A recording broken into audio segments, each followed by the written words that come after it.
Gurupyo Namaha. Welcome to your Divine Prayers channel.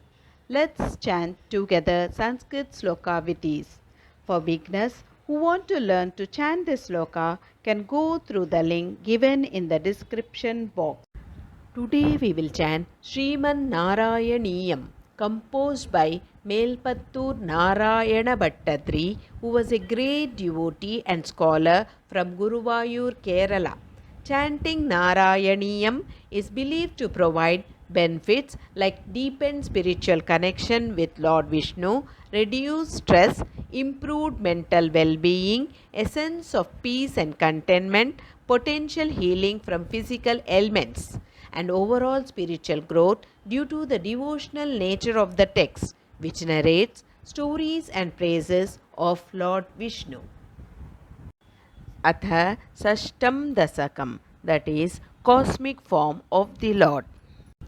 एवं चतुर्दश जगन्मयतां गतस्य पातालम् ईश तव पादतलं वदन्ति पादोद्वदेशम् अपि देवरसातलं ते गुल्फद्वयं खलु महातलम् अद्भुतात्मन् जङ्गे तलातलमतो सुतलं च जानु किञ्च ऊरुभागयुगलं वितलातले द्वे शोणीतलं जगनम् अम्बरमङ्गनाभिः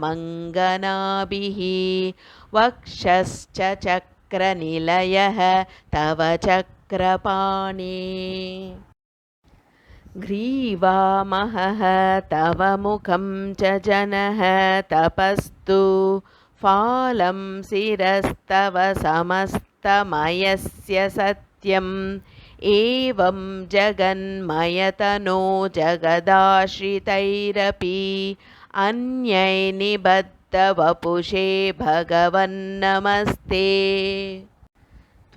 ब्रह्मरन्ध्रपदम् ईश्वर विश्वकन्द छन्दांसि केशवगणाः तव केशपाशाः उल्लासि चिल्लियुगलं द्रुहिणस्य गेहं पक्ष्माणि रात्रिदिवसौ सविता च नेत्रे निःशेषविश्वरचना च कटाक्षमोक्षः कर्णौ दिशः अश्वियुगलं तव नासिके द्वे लोभत्रपे च भगवन् अतरोत्तरोष्टौ तारागणाश्च रदनाः शमनश्च दंष्ट्रा मायाविलासहसितं स्वसितं समीरः जिह्वाजलं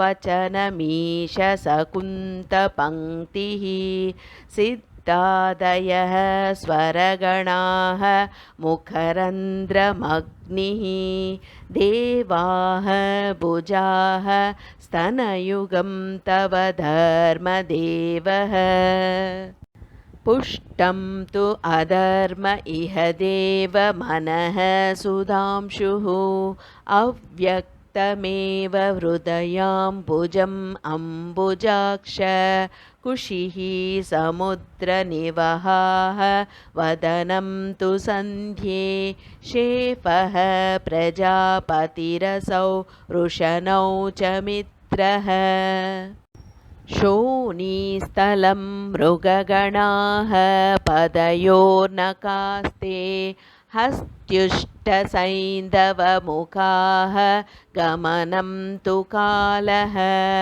विप्रादिवर्णभवनं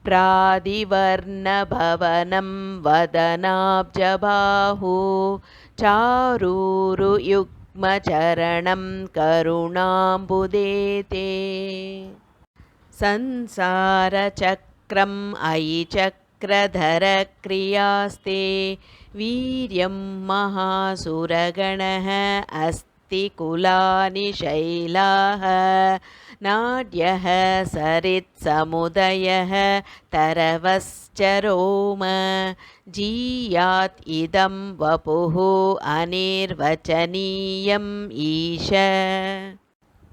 ईदृग्जगन्मयवपुस्तव कर्मभाजां कर्मावसानसमये स्मरणीयमाहुः तस्य अन्तरात्मवपुषे विमलात्मने ते वातालयाधिपनमोऽस्तु निरुन्दिरोगान्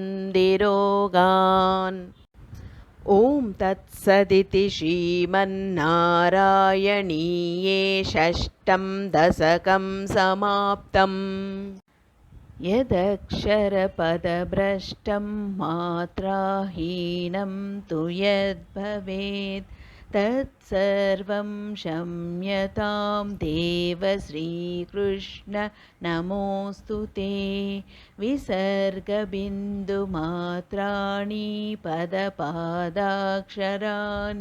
च न्यूनानि चातिरिक्तानि क्षमस्व श्रीकृष्ण अन्यथा शरणं नास्ति त्वमेव शरणं मम तस्मात् कारुण्यभावेन रक्ष रक्ष Shri Krishna. Let's chant together Hare Krishna Maha Mantra 3 times for the welfare of all living beings. Hare Krishna Krishna Krishna Hare Hare Hare Rama Rama Rama Hare Hare Hare Krishna Krishna Krishna Hare Hare Hare Rama Rama Rama Hare Hare Hare Krishna Krishna Krishna Hare Hare Hare Rama Rama Rama Hare Hare.